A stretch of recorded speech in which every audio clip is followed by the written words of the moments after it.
year was 2011, and all over Southern Africa and the whole continent, affordable data packages for smartphones and internet surfing became much more easier to get.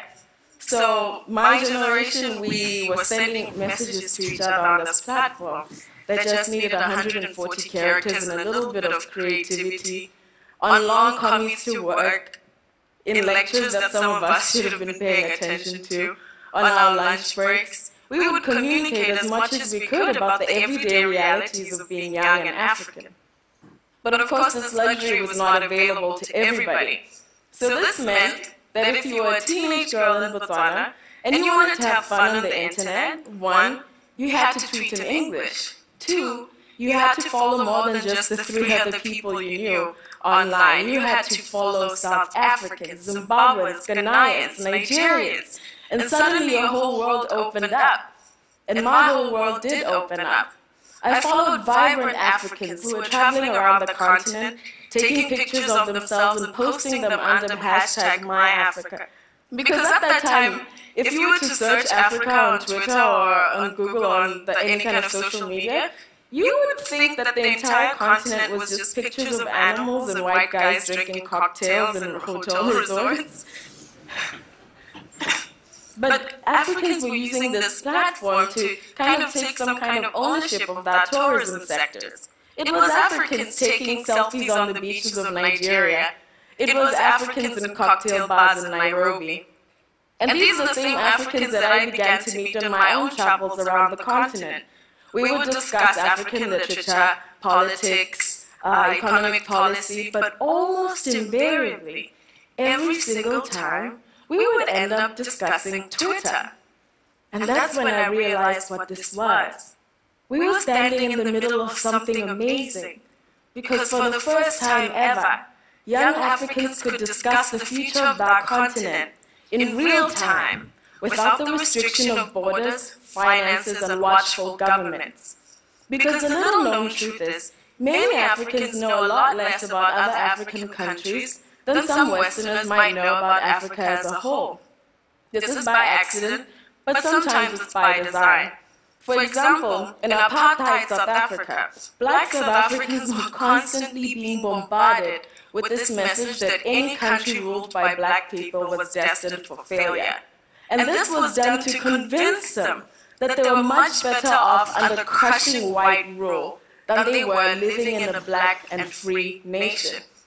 Add to that Africa's colonial, archaic education system, which has been unthinkingly carried over from the 1920s. And at the age of 15, I could name all the various causes of the wars that had happened in Europe in the past 200 years, but I couldn't name the president of my neighboring country. And to me, this doesn't make any sense, because whether we like it or not, the fates of African people are deeply intertwined. When disaster hits, when turmoil hits, we share the consequences. When Burundians flee political turmoil, they go to us, to other African countries. Africa has 6 of the world's largest refugee centers. What was once a Burundian problem becomes an African problem. So to me, there are no Sudanese problems or South African problems or Kenyan problems, only African problems, because eventually we share the turmoil.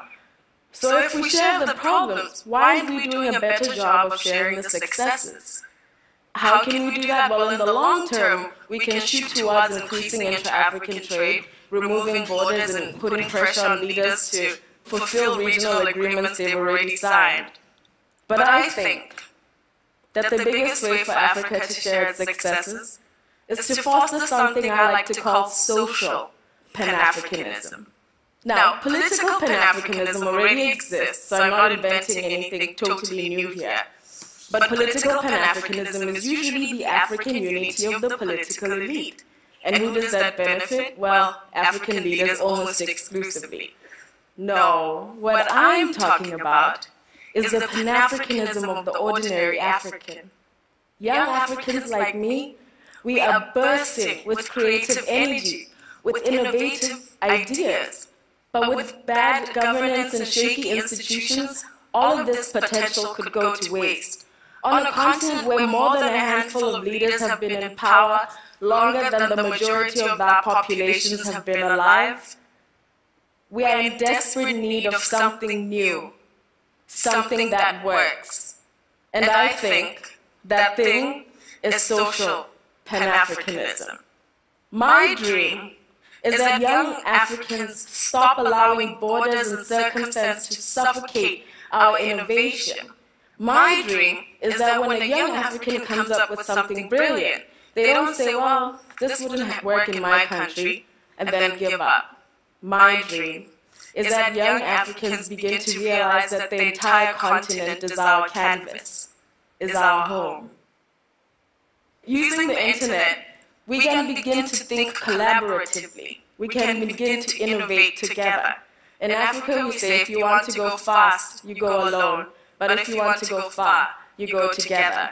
And I believe that social Pan-Africanism is how we can go far together. And this is already happening. Access to these online networks has given young Africans something we've always had to violently take, a voice. We now have a platform.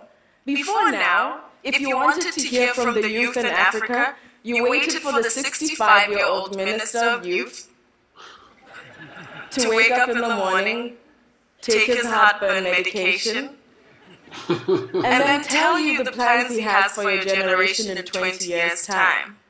Before now, if you wanted to be heard by a possibly tyrannical government, you were pushed to protest, suffer the consequences, and have your fingers crossed that some Western paper somewhere might make someone care. But now we have opportunities to back each other up in ways we never could before.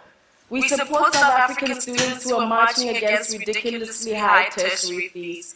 We support Zimbabwean women who are marching to parliament. We support Angolan journalists who are being illegally detained. For the first time ever, African pain and African aspiration has the ability to be witnessed by those who can empathize with it the most, other Africans. I believe that with the social Pan-Africanist thinking and using the internet as a tool, we can begin to rescue each other and ultimately to rescue ourselves. Thank you.